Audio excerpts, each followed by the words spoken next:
Hey everybody, and welcome back to another episode of Vacuum Exposition. I, of course, am Carl, the presenter, the collector, the restoration aficionado, back to show you another wild piece of vacuum history. Now, of course, we are doing a series this month. Last month we did cyclonic machines, and this month we started with a series that I like to call Resto Month. So I have decided to get some machines out of my various collection storage spaces and basically breathe some new life in them if they needed something, or get them out and clean them up and make them look new again. So today I have, of course, another really fun one that has been waiting its turn. Now, for those that have questions, comments, and concerns, feel free to post them down below. I love to hear you guys' input. And if you haven't subscribed to the channel, please feel free to subscribe. And don't forget to hit that bell icon down there. That sends you notifications when I upload or post or do something different. But anyways, let's get into the video and check out another really cool one. Well, everybody, we're taking a look at an upright today, and definitely an interesting looking one at that. What we have here is a 1984 Kenmore twin fan upright. These were known as the freeform or lifestyle era machines due to the crazy T-shaped handle here. Now, these machines were, Kenmore's claim to fame. I'm speaking mostly about the twin fans. Twin fans meaning you had two rotating fans under this hood that essentially provided double the suction as well as drove the belt for the brush roll. So these did definitely put out a lot of suction and were a very popular model from all the way back from the 60s all the way up into the 90s. So it was a very long continuous design that went through. Was also utilized by other brands such as Singer had their own twin fan design, as well as Sunbeam used some twin fans as well. So this one, very different from some of the early type twin fans. A lot of them had different options in terms of height adjustments or different brush rolls, or even some had cord winders so you didn't have to wrap the cord around some hooks. But either way, they all definitely played a big part in Sears as well as Kenmore's vacuum cleaner history. Now, I say the lifestyle or freeform series mostly because there was a series of machines that came out during this particular era where Kenmore was trying to save weight as well as just kind of come out with a vacuum design that wasn't old hack or just a reiteration of what they had already listed. And I'll show an ad for this machine right here.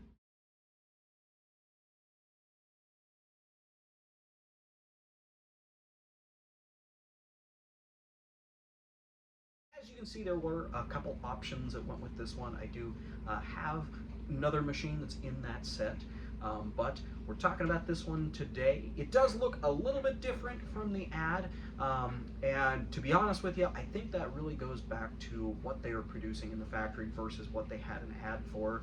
A lot of the times with these catalog ads, things were put in there and they were never in stock, or maybe they did make a bunch of them but they had a different bag, or they had a different headlight or something around those lines, maybe a different colored bumper or something like that.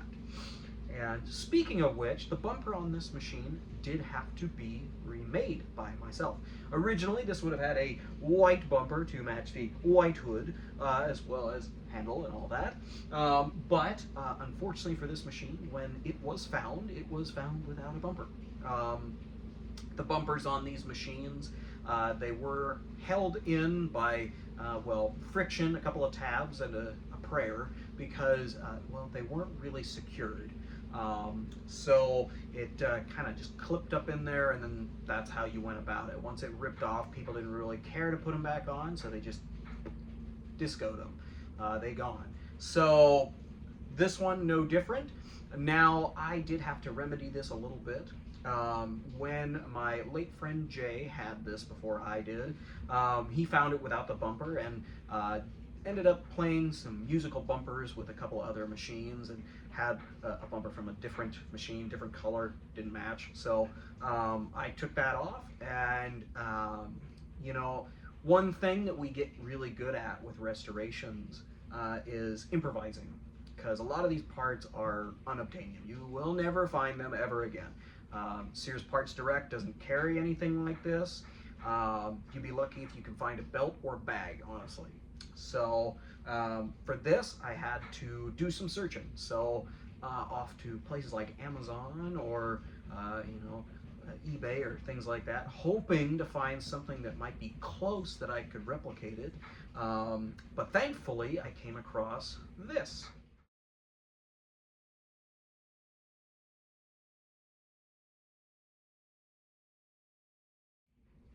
As you can see, they are not vacuum bumpers to start with. In fact, they are the furthest thing from it, actually. They are, well, they're rubber tie downs or bungee cords. And in this line of restoration, a lot of people use them for, well, black bumpers for, more specifically for things like early 30s Hoovers or, early machine restorations. Nobody had really done anything like this for a later machine. So, unfortunately, black would not work with this. I know, you might argue with me, it might match the headlight lens or something like that, but I thought, it would be better to try to match that blue bag. So, when I found these, I was ready to jump on it and see what I could do to get a new bumper made.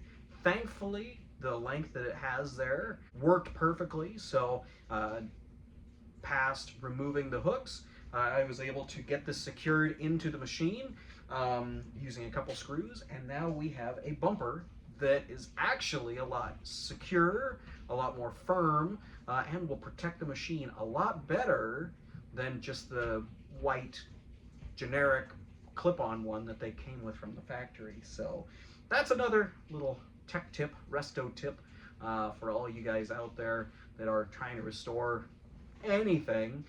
When you're missing a bumper, it's not the kiss of death for some of these machines.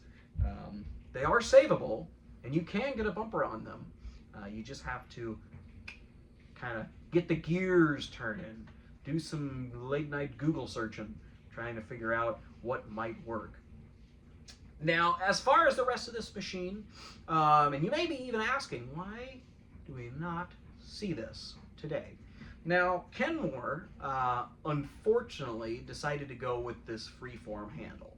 Like I said, that was a weight-saving, all plastic handle that clipped together, and that would have just been great, right? Wrong. These machines, unfortunately, were fragile. They tended to fade, and with fading on plastic, sometimes that can make them brittle. Now with these, there were stories of customers taking them home, using them, and maybe you're not the most gentlest of vacuum cleaner operators, and it might get nose dives straight into the corner of a couch. Instead of with a metal handle, as most had, this plastic handle would bow and usually snap right in half, leaving you vacuumless.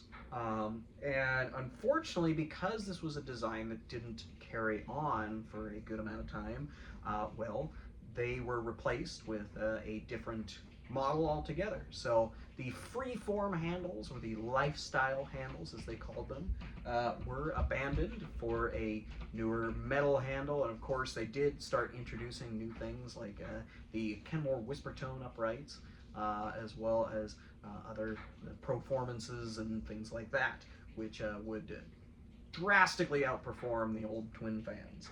So this machine now getting pretty rare, being as it still has a complete handle. I did have to do one more minor repair on it. With these, the bags that Kenmore's had, you can kind of see that they're held on just by a little strap to the bottom up in here in the handle. Now, unfortunately, Kenmore decided to use a rubberized foam that to use as a strap, kind of to like almost like a bungee cord, just like what we use for the bumper. Well, over time, that rubberized foam, as does most of them, it dried up. And even when Jason had it, it was still attached, but you could see cracks in it, and it was getting to the point where it was going to snap. So when it finally made it back here, unfortunately, that rubberized foam had failed, and the bag was just kind of hanging down below the machine, not doing anybody any good. So I went ahead and made a strap, and a lot of the times when you're doing restorations with this kind of stuff, you need to make more stuff, just like that bumper. So I took a strap, made it out of a couple of handles from a reusable shopping bag that I had, sewed that all together, and made a new strap. And now, well, you can't really even see the strap, thankfully, so I'd say that it came out pretty well. So very, very interesting machine. Now this machine didn't need a whole lot of work done on the motor. It had been previously serviced about 3 or 4 years ago now, being as it was a more recent acquisition in Jason's collection. So I didn't have to do a whole lot there. It did need a good clean and polish, just because it had sat in storage for so long. But overall, this machine was all ready to go and in virtually mint condition. So let's get on to our run demo and see how this thing does. Well, everybody, we have the old Kenmore twin fan all ready to roll. You won't see a whole lot of me, of course, because I'll be operating the vacuum cleaner. You will, however, see how well it does on the floor. So we've got all the cord unraveled. The thing about these weird machines, you might have seen it when I showed the back of the handle. Well, the cord hooks, they aren't like regular cord hooks on the side of the handle like a normal machine. They're up behind the handle, and they're about 3 inches separated. So you gotta wrap them around like 10,000 times in order to get the cord picked up. Kind of annoying. I don't know what Sears Kenmore was thinking with this one, but anyways, we have our carpet height adjustment wheel all set on this side. So this thing is all ready to go, so let's see how it does.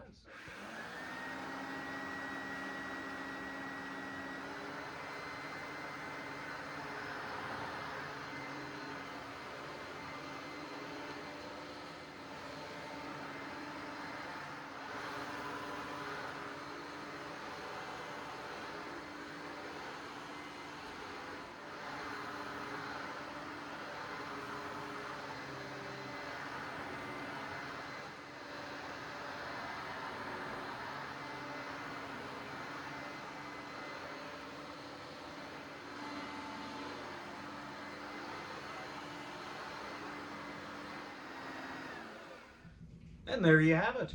This thing still performs as good, if not better, than when it was born in 1984. So I hope you guys enjoyed our little run demo on it. Well, everybody, I hope you enjoyed our little video that we put together today for the 1984 Kenmore Twin Fan Freeform series. It is a really cool looking machine. I initially really didn't like it. The design on this handle is just funky, and it's a little bit outside of my liking, usually. However, it kind of grew on me. These machines, of course, were a big favorite of my late friend Jay Devine, aka Jason Huber. So this was a very coveted piece of his collection that thankfully I was able to bring back with me.